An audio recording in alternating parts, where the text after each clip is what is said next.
Hello everyone, welcome to our channel crack the exam. तो हम continue करेंगे अपना लेक्चर नंबर 3 जो है बेसिक अकाउंटिंग टर्म्स पे। ठीक है, तो उसको देखने के लिए प्लीज चैनल को लाइक, सब्सक्राइब और शेयर कर दीजिएगा। अगर कोई भी डाउट है तो प्लीज कमेंट सेक्शन में डाल दीजिएगा। ठीक है, तो स्टार्ट करते हैं हम बेसिक अकाउंटिंग टर्म से। तो ये जो टर्म्स है ना, ये बहुत इंपॉर्टेंट है। जिनको अकाउंट्स नहीं आता ना, वो डायरेक्ट टॉपिक पे जंप कर देते हैं। जर्नल क्या है, लेजर क्या है, ये सब कुछ। एंट्रीज अगर आपको पढ़नी है ना, तो आपको ये बेसिक टर्म्स आनी चाहिए। अगर आपको ये टर्म्स नहीं आएंगी ना, तो आपको बहुत प्रॉब्लम हो जाएगी आगे अकाउंट समझने के लिए। तो एक एक टर्म को अच्छे से समझना। ठीक है, फिर भी कोई डाउट होगा तो कमेंट सेक्शन में पूछ लेना, और मैं कोशिश करूंगी कि इजी लैंग्वेज में आपको समझा सकूं। तो स्टार्ट करें। तो फर्स्ट टर्म हमारे पास आती है ट्रांजैक्शन। तो जब मैंने आपको फर्स्ट लेक्चर पढ़ाया था, that is 7 steps of accounting, उसमें पहला स्टेप क्या पढ़ाया था? Identification of business transaction. तो मैंने वहां पे ही बताया था कि हमने क्या देखनी है, ये ट्रांजैक्शन बिजनेस की है या नहीं है। और फिर क्या पढ़ा था, अगर वो बिजनेस की ट्रांजैक्शन है तो किसकी फॉर्म में? देखो, पैसों की फॉर्म में, मॉनेटरी टर्म्स में। तो इसमें भी वही चीज है। ठीक है, कहता है जब भी ट्रांजैक्शन होती है, ट्रांजैक्शन हमेशा दो बंदों में होती है। कितने बंदों में? दो बंदों में। या गिव होता है या टेक होता है, या एक बंदा लेता है और दूसरा बंदा देता है। जैसे आपने फोन लेना है, आपने क्या लेना है? फोन। फोन के बदले आप क्या दोगे? पैसा। मॉनेटरी ट्रांजैक्शन है ना, पैसे दे रहे हो। आप दो बंदे तो हैं, किसी शॉप से लोगे, दुकानदार तो है ना। आप दुकानदार को क्या मिला? पैसा मिला, और आपको उसके बदले क्या मिला? फोन। तो मतलब गिव और टेक तो हुआ। और कितनी पार्टीज है? दो पार्टीज। ठीक है, दो बंदे हैं, और किस फॉर्म में है? Monetary terms. तो ऐसे वर्ड्स के लिए, ऐसी चीजों के लिए क्या यूज किया जाता है? Word transaction. तो transaction it is a business activity और इवेंट। बिजनेस के साथ ही लेना देना है, जो क्या बता रहा है कि हम क्या कर रहे हैं? इन्वॉल्व कर रहे हैं ट्रांसफर ऑफ मनी। और किसमें मेजर की जाती है? Monetary terms. या आप इसकी एक डेफिनेशन ये भी लिख सकते हो, it is a business activity और event which initiate the first step of the accounting process, that is identification of the business transaction. तो समझ आ गई ट्रांजेक्शन क्या है? दो बंदे का जरूरी है, एक बंदा लेता है, दूसरा बंदा देता है, और पैसों की फॉर्म में होता है, मतलब गुड्स और सर्विसेज। ठीक है, गुड्स और सर्विसेज का क्या होता है? लेन देन।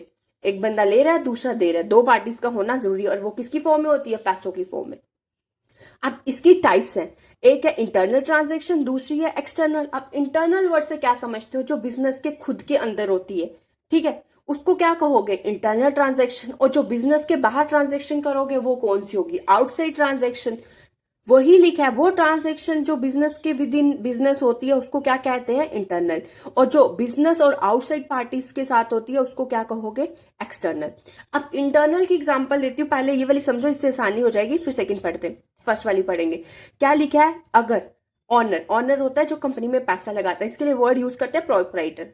अगर ऑनर कोई गुड्स, अकाउंट्स के लिए ना कोई भी सामान लाना ना, उस चीज को क्या कहते हैं? Goods for personal use.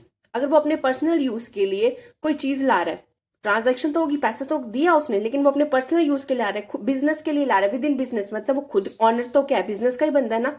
तो ये ट्रांजैक्शन कौन सी है? विद इन बिजनेस हो रही है, तो ऐसी ट्रांजैक्शन को क्या कहोगे? इंटरनल। वैसे ही एक्सटर्नल वाले में क्या है? बाहर वाला बंदा। देखो, आपने सामान उसको बेचा, किसी बंदे को सेल कर रहे हो, बंदा कौन है? बाहर का। तो वो क्या होगी? एक्सटर्नल। अभी आप किसी से सामान खरीद रहे हो, परचेज कर रहे हो, वो बंदा भी क्या है? बाहर का। तो वो कौन सी ट्रांजैक्शन होगी? एक्सटर्नल। समझ आ गई? तो इसकी एक एग्जांपल थी ना, डेप्रिसिएशन ऑफ द मशीनरी। अब डेप्रिसिएशन क्या होता है? आपने मोबाइल ले लिया 40,000 का, मोबाइल भी एक मशीनरी है ना। तो अब थोड़े दिन चलाने के बाद उसकी वैल्यू 40,000 रहेगी या 50 हो जाएगी? कमी होगी ना, 30 या 20,000 हो जाएगी। तो उसकी वैल्यू में जो कमी आ रही है ना, दैट इज डेप्रिसिएशन। तो ये भी बिजनेस के अंदर ही हो रही है, बाहर नहीं हो रही, विद इन बिजनेस हो रही है। तो ऐसी ट्रांजेक्शन को कौन सी कहोगे? इंटरनल। और जो आउटसाइड पार्टी के साथ हो रही है वो कौन सी? एक्सटर्नल। अब ट्रांजेक्शन दो टाइप की होती है, एक कैश वाली ट्रांजेक्शन, दूसरी क्रेडिट ट्रांजेक्शन। अब देखो, मैंने हाईलाइट कर दिया इंपॉर्टेंट वर्ड जो आपको पढ़ने। कैश में क्या होता है? या कैश आपको देना पड़ता है, या कैश आपको आ जाता है इमीडिएटली। ऐसी ट्रांजेक्शन को क्या कहते हैं? Cash transaction. ठीक है, मतलब क्या? आपने शर्ट खरीदी है, ठीक है, बेचने के लिए। आपने उसको बेच दी 500 रुपए की, तो तभी आपने उसे पैसा ले लिया, तो कैश सेल हो गया, पैसा आ गया। अब आपने जिससे खरीदी, परचेज की, आपने उसको भी पैसे दे दिए, इकट्ठा स्टॉक उठाया ना आपने उससे, तो उसको भी पैसा दे दिया, परचेज की वो शर्ट्स, तो वो भी कैश पे की, तो उसको क्या कहोगे? Cash transaction. लेकिन क्रेडिट में क्या है, आपने उस बंदे से जिससे आपने सामान बेचना है उससे पहले खरीदना भी है ना, आपने उससे खरीद लिया, लेकिन आपने उसको पैसा नहीं दिया, आपने उधार पे सामान खरीदा, तो परचेज किया गुड किस पे, क्रेडिट पे, उधार पे, तो ऐसी ट्रांजेक्शन को क्या कहते हैं, क्रेडिट ट्रांजेक्शन। लेकिन आपने उसको बेचा भी किस पे, उधार पे, तो वो कौन सी ट्रांजेक्शन होगी, क्रेडिट। मतलब पेमेंट जो है वो आपको मिलेगी या आप दोगे, कौन सी डेट पे, फ्यूचर डेट पे, उस टाइम नहीं। जो इमीडिएटली मिल जाए कैश उसको कहते हैं कैश ट्रांजेक्शन, जो आप फ्यूचर में पे करोगे उसको क्या कहते हैं, क्रेडिट ट्रांजेक्शन। ठीक है, तो आगे आगे चले, तो आगे हमारे पास आता है जो हमारी टर्म है दैट इज कैपिटल। कौन सी टर्म है, कैपिटल। अब कैपिटल क्या है, इंपॉर्टेंट है, इसको अच्छे से पढ़ना। ठीक है, प्लीज अगर कोई भी डाउट है तो कमेंट सेक्शन में पक्का पूछना। अब what is capital, important term है। अब आप बिजनेस स्टार्ट कर रहे हो, एक वर्ड समझना, अकाउंटिंग प्रिंसिपल आएगा तो मैं वहां पढ़ाऊंगी। जब भी आप बिजनेस स्टार्ट करते हो, बिजनेस और कंपनी का जो ऑनर होता है दोनों अलग अलग है, और हम अकाउंट्स पढ़ेंगे बिजनेस के पॉइंट ऑफ व्यू से, ना कि ऑनर के। तो अकाउंटिंग का एक अजम्पशन प्रिंसिपल है, वो कहता है ऑनर अलग है और बिजनेस अलग है। ठीक है, अब इसमें यूज होगा आगे तो आपको समझ आएगा। अब कैपिटल क्या है, अब आपने बिजनेस स्टार्ट करना है, बिजनेस स्टार्ट करना है तो जो कंपनी का ऑनर, ऑनर को कहते हैं प्रोपराइटर, जो वो उसमें पैसा लगाता है ना उसको कहते हैं कैपिटल। क्या कहते हैं, कैपिटल। और वो मतलब कैपिटल जो पैसा लगा रहा है उसको कहेंगे ना। ठीक है, और वो जो कैपिटल है वो पैसों की फॉर्म में भी हो सकती है और एसेट्स की फॉर्म में भी हो सकती है। एसेट्स में क्या आता है, कैश भी आएगा, गुड्स भी आ सकते हैं। कैसे, अब मैं बताती हूँ। अब देखो, अब एक बंदे ने कंपनी खोल ली है, खोल दी, वो उसका बिजनेस है। अब उसने उसके लिए जगह खरीदनी है, लैंड, उसको कहते हैं एसेट, जिसकी कोई इकोनॉमिक वैल्यू हो। एसेट्स मतलब जिसका क्या हो, कंपनी को फ्यूचर में कोई फायदा हो। एसेट्स की कोई पैसों वाली वैल्यू है, और वो लॉन्ग मतलब उसको कुछ लॉन्ग टर्म के लिए भी फायदा देती है और वो शॉर्ट टर्म के लिए भी फायदा देती है। हम पढ़ेंगे व्हाट इज एसेट। ठीक है, तो या और कंपनी क्या लगा रही है, कंपनी बंदों के लिए फर्नीचर लाएगी, सो बैठने के लिए लाएगी, लैपटॉप्स लाएगी, ये सब क्या है, एसेट। फर्नीचर ला रही है, लैपटॉप्स ला रही है, एसी ला रही है, वो सब क्या है, कंपनी के लिए एसेट्स है। ठीक है, और कंपनी ने कितना पैसा लगा दिया, 5 लाख, कैश भी लगा दिया प्लस एसेट्स भी लगा दिए। एसेट्स में क्या क्या आ रहा है, फर्नीचर ला रहा है, लैपटॉप्स ला रहे हैं, कुछ भी फैसिलिटीज जो ला रही है, लैंड जगह खरीदी, दैट इज एसेट। तो ऐसी चीज को क्या कहते हैं, कैपिटल, जो स्टार्ट ऑफ द बिजनेस में शुरू की जाती है। तो देखो मैंने वही लिखा है, capital is the amount invested in the business by the proprietor. Proprietor कौन होता है, ऑनर। जो पैसा बिजनेस में लगाया जाता है किसके द्वारा, ऑनर के द्वारा। और एमसीक्यू आ सकता है, कैपिटल का दूसरा नाम क्या है, नेटवर्थ। क्या है, नेटवर्थ, या कहते हैं इसको ऑनर इक्विटी। क्या कहते हैं, ऑनर इक्विटी। और ये किसकी फॉर्म में होती है, मनी की फॉर्म में या एसेट्स की फॉर्म में, जिसकी कौन सी वैल्यू है, मॉनेटरी वैल्यू। समझ आ गई। अब इसके फीचर्स लिखे हैं ताकि आपको रिवाइज करने में क्या हो जाए, आसानी। कौन लगाता है कैपिटल, ऑनर। किसकी फॉर्म में होता है, या कैश या पैसा लगाया आपने, या फिर क्या एसेट्स, लैंड, सोफा, ये सब कुछ बताया ना मैंने। अब देखो 5 लाख लगा दिया, लेकिन आपको फर्दर लग रहा है कि आपको और जरूरत है, और सोफे की जरूरत है, आप एडिशनल क्या लगा सकते हो, एसेट्स लगा सकते हो। और पैसे लगा दिया, 5 लाख में 1 लाख और इंट्रोड्यूस कर दिया, 6 लाख, 2-3 सोफे और खरीद दिए, 2-3 लैपटॉप और खरीद लिए, तो इसको कहते हैं एडिशनल कैपिटल। क्या करते हैं, एडिशनल। देखो 5 लाख में 1 लाख और ऐड कर दिया और फर्नीचर और ऐड कर रहे हो, तो आपकी कैपिटल की वैल्यू क्या हो जाएगी, ज्यादा। अगर कंपनी को प्रॉफिट हो रहा है ना तो उसका पैसा क्या हो जाएगा, ज्यादा। तो मतलब कैपिटल की वैल्यू ज्यादा होती है किसके साथ, प्रॉफिट के साथ और एडिशनल कैपिटल के साथ। अगर कंपनी को लॉस हो रहा है या फिर कोई कंपनी का बंदा है, कम ऑनर है, वो कंपनी से पैसा निकाल रहा है, याद रखना ड्राइंग, उसको क्या कहते हैं, ड्राइंग। जब भी ऑनर अपने पर्सनल यूज के लिए कुछ निकालता है उसके लिए वर्ड यूज होता है ड्राइंग, आगे पढ़ेंगे। तो उसको क्या कहते हैं, उससे कैपिटल क्या हो जाएगी, कम। ड्राइंग मतलब उसने पर्सनल यूज के लिए निकाल दिया, देखो 5 लाख थे, 1 लाख उसने निकाल दिया, तो वैल्यू क्या हो जाएगी, कम। कैपिटल की वैल्यू क्या रहेगी, 4 लाख ना, तो वैल्यू क्या होगी, कम। और ऊपर से कंपनी को लॉस हो रहा है तो कैपिटल आहिस्ता आहिस्ता क्या होती जाएगी, कम। और fifth point, capital is internal liability. मैंने कैपिटल स्टार्ट करने से पहले आपको एक वर्ड बताया था कि ऑनर और बिजनेस दोनों के हैं अलग अलग। ठीक है, अब बिजनेस कहता है कि कैपिटल जो है मेरे लिए लाइबिलिटी है, मतलब मेरे को क्या करना है, इसको पे करना है। किसको, ऑनर को, क्योंकि ऑनर अलग है। तो ऑनर तो कंपनी का बंदा है, अगर जो बंदा कंपनी का, मैंने बताया ना, उसके लिए वर्ड यूज होता है इंटरनल, लेकिन उसको पैसे तो देने हैं वापिस, क्योंकि ऑनर अलग है और बिजनेस अलग है। तो बिजनेस कहता है कि मेरे लिए ये क्या है, कैपिटल क्या है, इंटरनल लाइबिलिटी की, मुझे इसको वापिस करना है ऑनर को। समझ आ गया। पे करना है। अब कुछ इसकी टाइप्स है। पहली टाइप हमारे पास आती है फिक्स्ड कैपिटल। ठीक है, फिक्स्ड कैपिटल वो कैपिटल होती है जिसको हम लॉन्ग टाइम एसेट्स खरीदने के लिए यूज करते हैं। अभी बताया लॉन्ग टर्म एसेट मतलब जो 1 साल से ज्यादा, मोर देन 1 ईयर के लिए यूज करते हैं। अब जैसे कंपनी के लिए मशीन खरीदी, पैसा खरीदा, पैसे कैपिटल लगाई ना आपने स्टार्टिंग में जो खरीदते हो लैंड। अब मुझे बताओ आप 1 साल में बेच दोगे? टाइम लगाओगे ना। अगर कंपनी बंद भी करनी है तो आप उसको 10-20 साल के बाद ही बेचोगे ना। तो ऐसी टर्म्स के लिए वर्ड यूज होता है फिक्स्ड। क्या यूज होता है? फिक्स्ड। तो वो वाले पैसे, वो वाली कैपिटल जो आप लॉन्ग टाइम एसेट खरीदने के लिए यूज करते हो, दैट इज फिक्स्ड कैपिटल। एक एग्जांपल है लैंड, मशीनरी। ठीक है, तो चलो आगे चलते हैं। तो सेकेंड टाइप हमारी जो आती है फिक्स्ड कैपिटल के बाद, दैट इज वर्किंग कैपिटल। आप फिक्स्ड पढ़ा जो लॉन्ग टर्म के लिए, तो उसके लिए क्या होता है? फिक्स्ड वर्ड, मतलब नॉन करंट ही वर्ड यूज करते हैं। क्या वर्ड यूज करते हैं? Non current.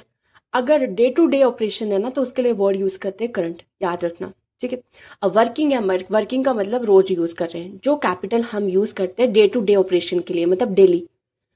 और अगर आप चाहो तो विद इन 12 मंथ्स लिख सकते हो। क्या लिख सकते हो? With in 12 month. और उसके लिए वर्ड यूज करते हैं करंट। क्या वर्ड यूज करते हैं? करंट। और जो 1 साल से मतलब 12 मंथ से ज्यादा हो जाए उसके लिए वर्ड यूज करते हैं नॉन करंट, याद रखना। ठीक है, तो कहता है वर्किंग कैपिटल वो वाली कैपिटल है जो हम बिजनेस में लगाते हैं डे टू डे एक्टिविटीज के लिए। जैसे कि कैश, आपको पता है ना, कैश तो लगाना ही पड़ता है। हफ्ते 2 हफ्ते के बाद कैश आ रहा है या कैश जा रहा है, वो तो जाता रहता है। और कैपिटल तो आपको पता है कि जो पैसा ओनर लगाता है, इन्वेस्ट करता है, अमाउंट एसेट्स की फॉर्म में भी हो सकता है और कैश की फॉर्म में भी हो सकता है। तो कैश क्या है हमारे पास? वर्किंग कैपिटल, क्योंकि ये तो रोज डेली। और जो कंपनी है वो स्टॉक तो बेचेगी बेचेगी, 1 साल के बाद थोड़ी ना बेचेगी। उसका तो काम क्या है? डेली का। तो जो डे टू डे ऑपरेशन के लिए यूज की जाती है कैपिटल, उसको कहते हैं वर्किंग कैपिटल। और इसका फॉर्मूला क्या है? Working capital is equal to current assets minus current liability. आगे जाके यूज होगा, इसीलिए मैंने स्टार्टिंग इंट्रोडक्शन में ही पढ़ा दी है। जब आप रिवाइज करोगे ना, जब सारा पढ़ लोगे तो आपको ये बहुत आसान लगेगा। तो वर्किंग कैपिटल का क्या फॉर्मूला है? Current assets minus current liability. Current word क्यों यूज किया? क्योंकि आपको ये बात पता है डे टू डे ऑपरेशन के लिए कौन सा वर्ड यूज होता है? करंट। अगर फिक्स्ड टर्म है तो कौन सा वर्ड यूज होएगा? Non current. ठीक है, समझ आ गई? ओके, तो हमारा वर्किंग कैपिटल का फॉर्मूला समझ आ गया, current assets minus current liability. Current word use क्यों किया? क्योंकि डे टू डे ऑपरेशन है, और जब भी डे टू डे ऑपरेशन आएगा उसके लिए वर्ड यूज होगा करंट। ठीक है, समझ आ गई? पक्का? ठीक है, तो आगे चले। आगे हमारे पास आता है एडिशनल कैपिटल। अभी आपने स्टार्टिंग में मैंने समझाया, स्टार्टिंग में आपने 5 लाख लगा दिया, दैट इज जो आपका स्टार्टिंग में कैपिटल थी। लेकिन उसके बाद 1 लाख और लगाया, फर्नीचर भी खरीदा, उसको क्या कहोगे? Additional capital. ठीक है, extra capital introduce by the owner after starting the business. समझ आ गई? जो आपने बाद में जो लगाया उसको क्या कहोगे? Extra capital. ठीक है, तो अब मैं तीन और अगला पढ़ लो, फिर एक बार दोबारा रिवाइज करवा देती हूँ। ओन कैपिटल, जो कैपिटल कंपनी मतलब जो ऑनर है कंपनी का वो खुद से लगाता है, उसको कहते हैं ओन कैपिटल। बारोड कैपिटल, कभी कभी क्या होता है, कभी क्या मैक्सिमम ना आपके पास क्या होता है, पैसे नहीं है, आप क्या करते हो? कंपनी चलाने के लिए बैंक से क्या लेते हो? लोन। आउटसाइड से खरीदते हो, उसको क्या कहते हैं? और जिसको आपने फ्यूचर में उसको पे करना है, ऐसे वाले को क्या कहते हैं? Borrowed capital. एग्जाम्पल क्या है? लोन। ठीक है, तो अब हमने 5 पढ़ी टाइप्स। पहले कैपिटल रिवाइज कराती हूँ क्योंकि इंपॉर्टेंट है, जो अकाउंट से नहीं है उसको अच्छे से पढ़ना। ठीक है, कोई डाउट है फिर भी पूछना बार बार। तो कैपिटल का नाम क्या है? नेटवर्थ। नेटवर्थ। और इसको क्या कहते हैं? Honour equity. और कैपिटल कौन इंट्रोड्यूस करता है?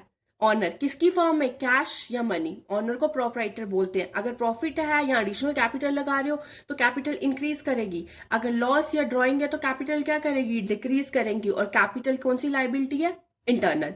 टाइप्स पढ़ी। फिक्स्ड, फिक्स्ड मतलब जो लॉन्ग टर्म के लिए जो कैपिटल लगा रहे हो। और आपको पता है लॉन्ग टर्म के लिए जो एसेट जैसे बिल्डिंग लैंड ये खरीदे आपने कंपनी के लिए, वो लॉन्ग टर्म है। लेकिन उसी कंपनी में अगर पैसा लगा रहे हो, कैश है, उसका स्टॉक है, वो तो रोज बिक रहा है ना, रोज पैसा आ जा रहा है, तो that is a working capital. तो उसका फॉर्मूला क्या है? Current asset minus current liability. Additional, business start होने के बाद जो पैसा या एसिड लगा रहे हो उसको क्या कहोगे? Additional capital. और ओन कैपिटल, जो खुद का पैसा ऑनर लगा रहा है उसको ओन कैपिटल बोलोगे। अगर आपने पैसा बाहर लोन से लिया उसको क्या कहोगे? Borrowed capital. ठीक है, आगे चले अगली टर्म पे। तो हमारी थर्ड टर्म है ड्राइंग। अभी मैंने बताया ना ड्राइंग से कैपिटल की वैल्यू क्या होती है? कम। अब देखो ड्राइंग क्या समझते हैं। ठीक है, drawing refers to amount of cash withdrawn by owner or goods taken by owner for personal use. जब भी वर्ड पर्सनल यूज आए, पर्सन यूज, यहाँ पे पर्सनल लिख लेना, ठीक है। जब भी पर्सनल यूज के लिए वर्ड आता है तो ड्राइंग यूज करते हैं, ठीक है। जब भी कुछ पर्सनल यूज के लिए चीज निकालते हैं उसके लिए क्या वर्ड यूज करते हैं? ड्राइंग। याद रखना, ड्राइंग किसके लिए यूज करते हैं? पर्सनल।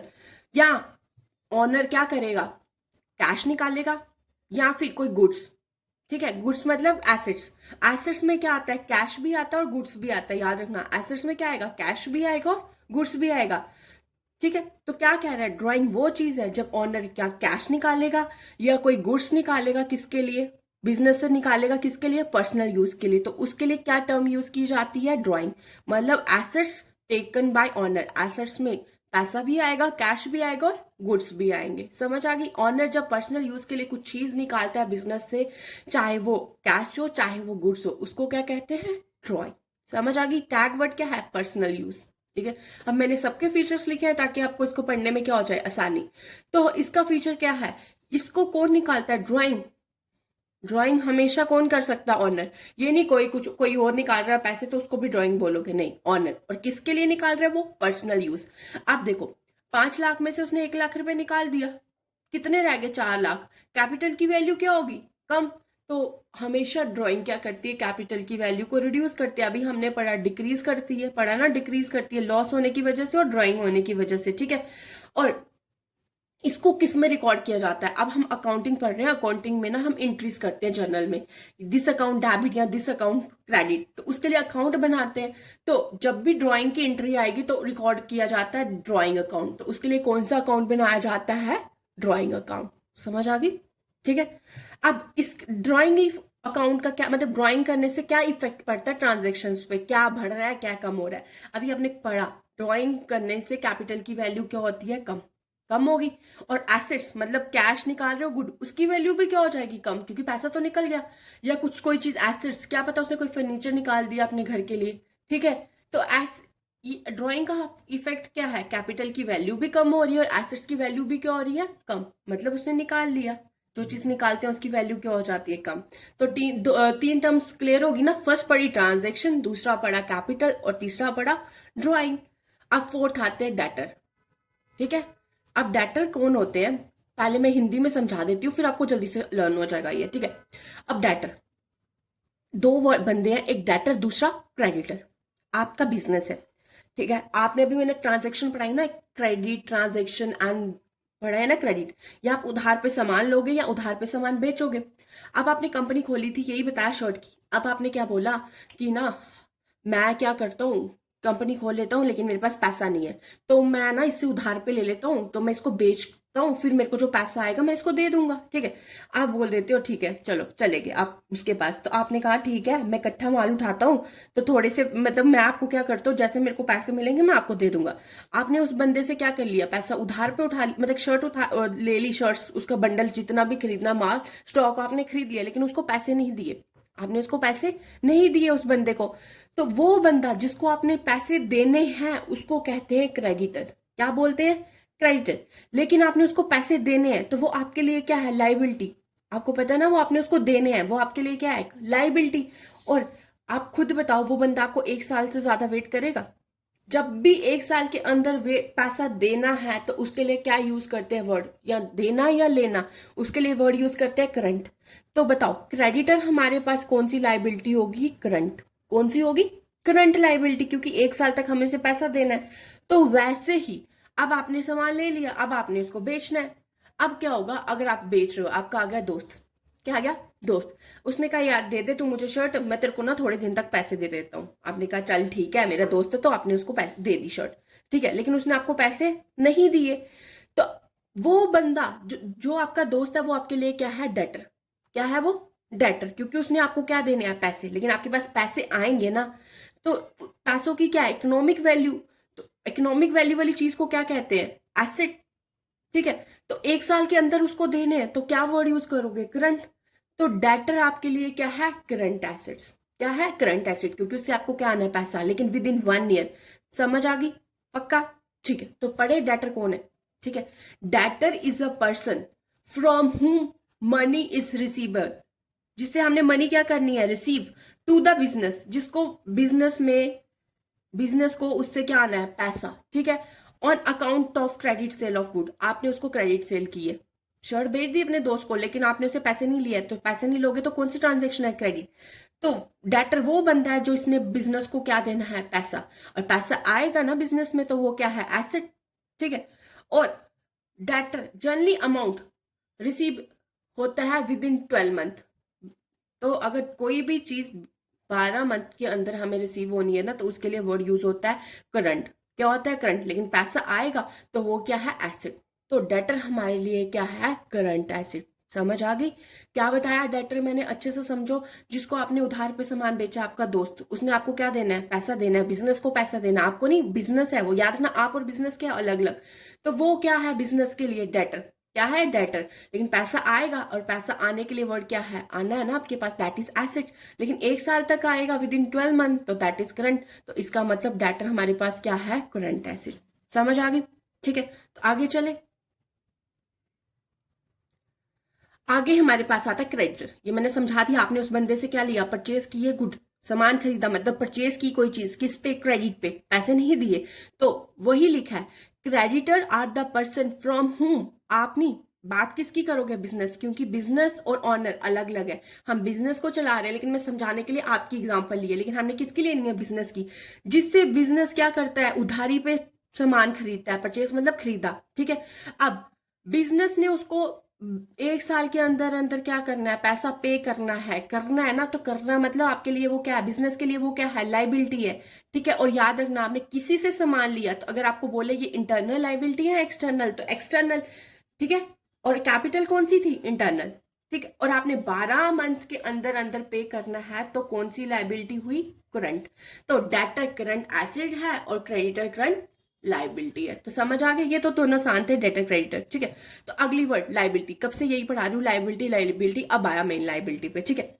अब अभी बार बार क्या समझाना, अभी इतना पढ़ के आपको ये भी पता चल गया होगा, वो अमाउंट जो पे करना है बाय द बिजनेस, ऑनर नहीं, क्योंकि ऑनर और बिजनेस के हैं अलग अलग। अब हम बिजनेस के पॉइंट ऑफ व्यू से पढ़ेंगे, ठीक है। जो पैसा बिजनेस ने देना है उसको क्या कहते हैं, लाइबिलिटी, क्योंकि वो बिजनेस के लिए क्या है, कर्जा, बिजनेस ने उसको वापिस करना है, ठीक है। अब इसके क्या फीचर्स है, ताकि मैंने फीचर्स इसलिए लिखे ताकि आपको रिवाइज करने में क्या हो जाए, आसानी। ऑब्लिगेशन टू पे, ये उसके लिए ऑब्लिगेशन है कि उसको देने हैं, ठीक है। और ये कहां से राइज होती है, पास्ट ट्रांजेक्शन, क्योंकि आपने पहले ले लिया है, अभी नहीं, प्रेजेंट की बात नहीं है, पहले लिया था और अभी देना है। तो आपको फ्यूचर में उसको क्या करना पड़ेगा, पे। पास्ट में खरीद लिया, तो अब फ्यूचर में जाके आपको क्या करना पड़ेगा, उसको पे करना पड़ेगा।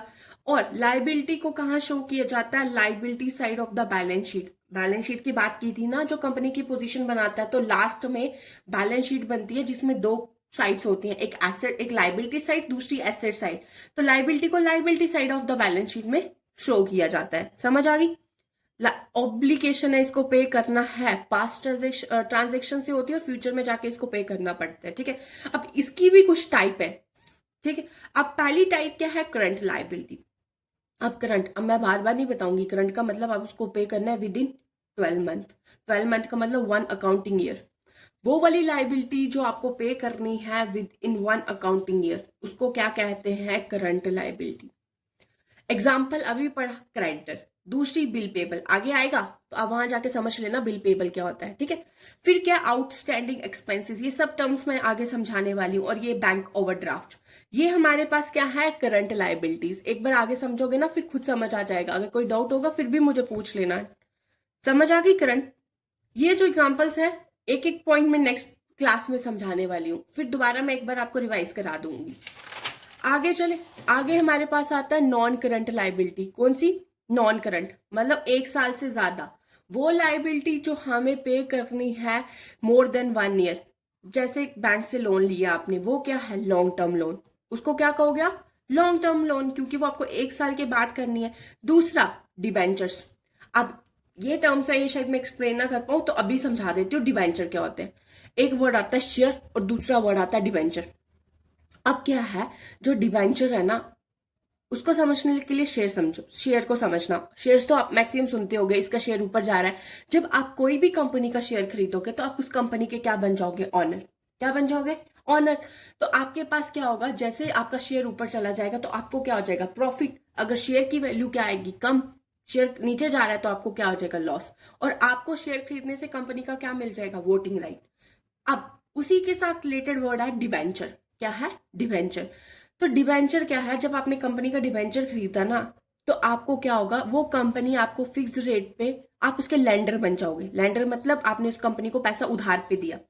अब वो कंपनी आपको फिक्स रेट पे इंटरेस्ट देगी। क्या देगी, फिक्स रेट पे इंटरेस्ट देगी, लेकिन आपको वोटिंग राइट इसमें नहीं मिलते। अगर कंपनी को लॉस या प्रॉफिट है तब भी कंपनी आपको इंटरेस्ट फिक्स रेट पे देगी देगी। That word is debenture. ठीक है, अगला है मॉर्गेज लोन। मॉर्गेज लोन क्या होता है, या मॉर्गेज लोन बोलते हैं इसको, टी को कभी कभी साइलेंट भी रखते हैं। मॉर्गेज लोन क्या होता है, वो लोन जो आपको लैंड, जो चीजें आप मूव नहीं कर सकते ना, उन पे मिलता है, उसको कहते हैं मॉर्गेज लोन। जैसे लैंड हो गया, जगह पे है, ठीक है। तो ऐसी चीजों पे जो लोन मिलता है उसको क्या कहते हैं, मॉर्गेज लोन। आगे चले, थर्ड टाइप हमारे पास आती है कॉन्टीजेंट लाइबिलिटी। तो कॉन्टीजेंट लाइबिलिटी वो वाली लाइबिलिटी है जो अराइज करती है, डिपेंड करती है फ्यूचर इवेंट पे। किससे, फ्यूचर इवेंट पे। अब फ्यूचर इवेंट का मतलब होगी या नहीं होगी पता नहीं। सपोज करो कंपनी में क्या हो गया, चलते ऐसे ना, आग लगी, फायर इवेंट हो गया। क्या हो गया, फायर इवेंट हो गया, आग लगी कंपनी में। तो कंपनी क्या करती है कि उसने अपना इंश्योरेंस कराया होता है, तो वो इंश्योरेंस क्लेम करेगी, करेगी ना। तो क्या पता उसको इंश्योरेंस पूरा मिले या नहीं मिले। तो वो ये कहता है कि हो भी सकती है, मे अराइज, मे का मतलब हो सकती है। ठीक है, तो आग लगना भी क्या है, कंपनी के लिए लाइबिलिटी है। उसका कितना नुकसान हो रहा है वो भी कंपनी के लिए क्या है, लाइबिलिटी। की फ्यूचर में कुछ भी हो सकता है उसका सामान के साथ। या दूसरी एग्जांपल क्या है, गारंटी गिवन।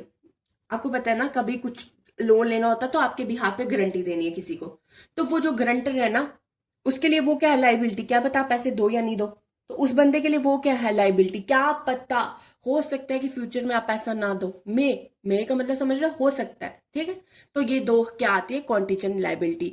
वो लाइबिलिटी जो मे अराइज हो सकता है कि अराइज हो फ्यूचर में, जो फ्यूचर में अराइज हो सकती है, तो उसको कहते हैं कॉन्टीजेंट लाइबिलिटी। और ये इंपॉर्टेंट है, कॉन्टीजेंट लाइबिलिटी को बैलेंस शीट में शो नहीं करते। अगर करना है ना तो नीचे उसका फुट नोट में आप उसको शो करोगे। किस में शो करोगे, फुट नोट में। ठीक है, तो आज हम अब इतनी ही टर्म पढ़ेंगे, 6।